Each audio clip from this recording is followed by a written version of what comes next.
Hey, hello, and welcome to Michael's Minty Music for today. Today we review Blondie's 2003 album, The Curse of Blondie. Despite the name and cover, this album is actually really good, so that's pretty nice.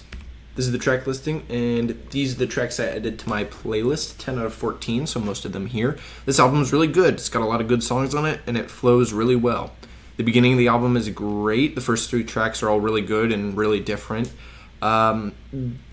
The middle of the album gets a little slow, but it's brought back up again by End to End and Hello Joe, 8th and 9th tracks respectively. The end of the album is a little mixed in quality, but Diamond Bridge is really good, and Songs of Love is a pretty decent track to end on. It's slower, which, that kind of works at the end.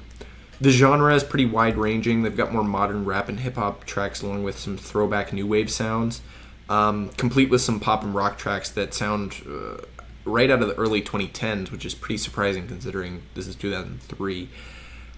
The album's pretty upbeat, but they make sure to balance it well with some of the slower tracks here and there.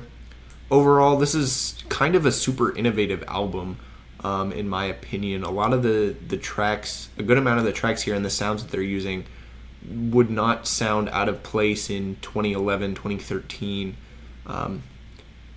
But also at the same time, they wouldn't really sound out of place back in 1983. So it's kind of an interesting sort of sound here.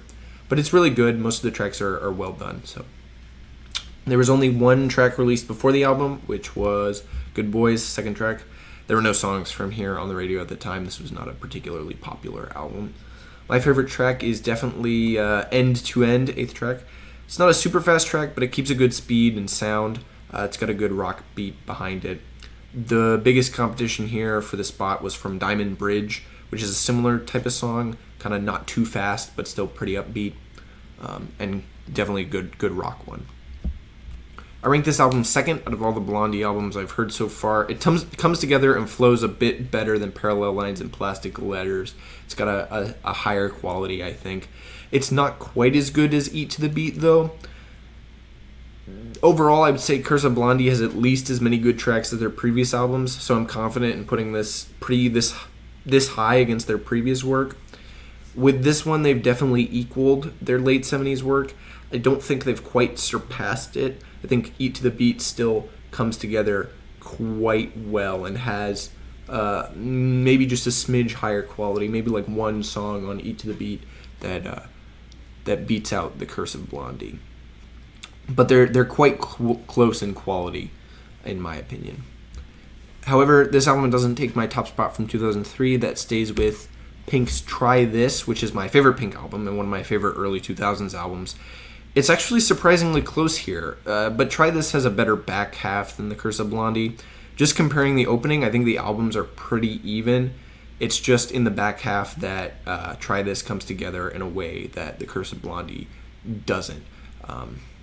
Blondie kind of gets a little messy in the back half due to the sort of mixing of genres, and it kind of feels both the same and different, where Try This really comes together in the back half quite well, in my opinion. There's some great tracks on the back side of Try This. Next up is the Portal 2 soundtrack, Portal 2 Songs to Test By, released in 2011 with the game. This is definitely one of the better video game soundtracks out there, and it'll be interesting to officially review. For those curious, I will not be reviewing the 4th disc of the collector's version, as that is the Portal 1 soundtrack, so just the 3 discs that make up the Portal 2 official soundtrack. So stay tuned for that, and as always, stay minty.